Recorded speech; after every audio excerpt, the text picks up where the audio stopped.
Final day of practice, and we always like to save the best for last, as I always say.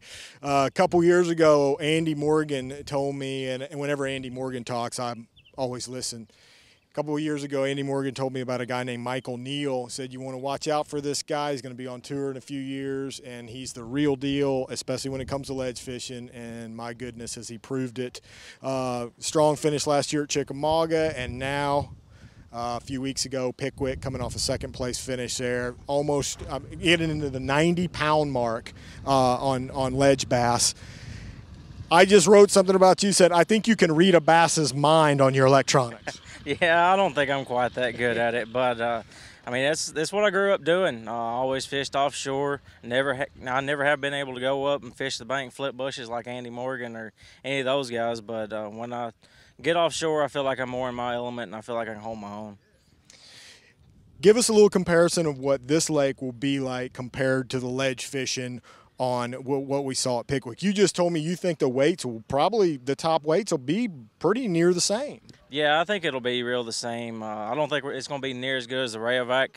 I wasn't here for that, but everybody I've talked to said there's not near as many fish out as there was. There's still a ton out there, and there's going to be a ton of fish caught.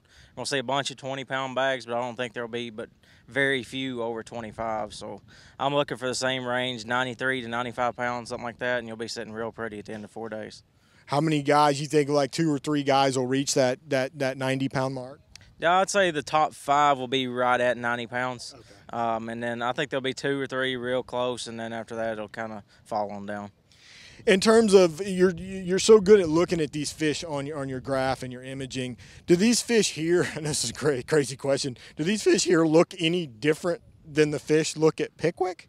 Yeah, they're a lot more spread out here. Okay. Like at Pickwick, they were all bunched up on top of each other and everything. But here, I mean, you can idle down a ledge and literally for 100 yards see a fish here and there. Okay. And it's not like they're just sitting in one little perfect spot where you can pull up and make this exact cast and come all through them. So you're going to have to kind of fish up and down the ledge more than just sit in one spot on one waypoint in particular.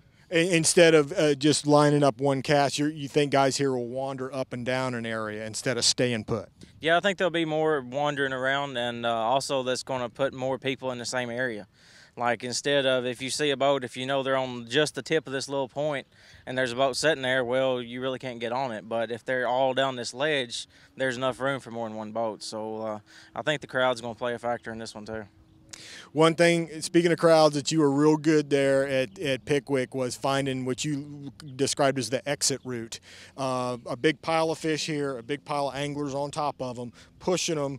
They have a little funnel place they come off of. Does that same dynamic set up here with the fish so scattered out? I mean, it does, but I don't think we're really going to see that much pressure getting to them. I mean, there's a few places that are really going to get hammered on, some of the great big community holes, but it seems like to me everybody's spread out throughout the whole lake. Like you go down south and there's a few boats down there, you come up here, go all the way to the dam, there's a few here. It's not like everybody's bunched up in one place, where at Pickwick you've got a 10 or 15 mile stretch where it seems like everybody likes to really bunch up. So I don't think it's going to be near as bad as far as pressure goes.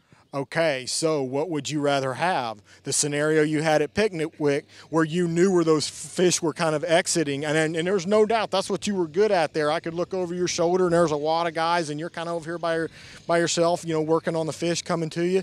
It almost like that dynamic set up to push them to you. Here, I mean, what would you rather have? A lot of room going back and forth, or a pressure deal like at Pickwick, or does it matter to you?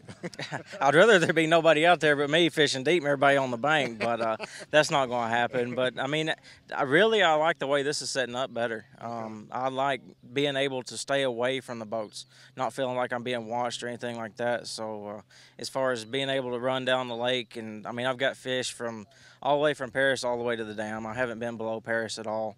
So I'm just going to try and run that whole stretch and get on everything I can. Hopefully I can get on several schools throughout the day. Okay, so you've got that many fish located already in 2.5 days of practice.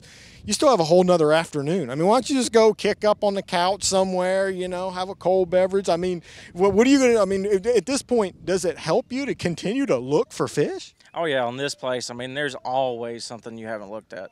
Wow. There's so much structure out there for them to get on. You can't. I mean, it take you a lifetime literally to look at every ledge on this place.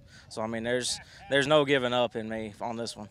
But still not much fishing going on right now, just a lot of looking. Yeah, just a lot of looking. I mean, I'm not one that just goes out all practice and never makes a cast. Every time I see a school of fish, unless there's a boat real close or something, I'll pull up and fish them. So if I see some this afternoon, I'm gonna fish them, see if I can get a bite or two out of them. But if not, we'll just go with what I got. Sounds good. There's the man, Michael Neal. Looks like it's going to be another good week for him here at Kentucky Lake.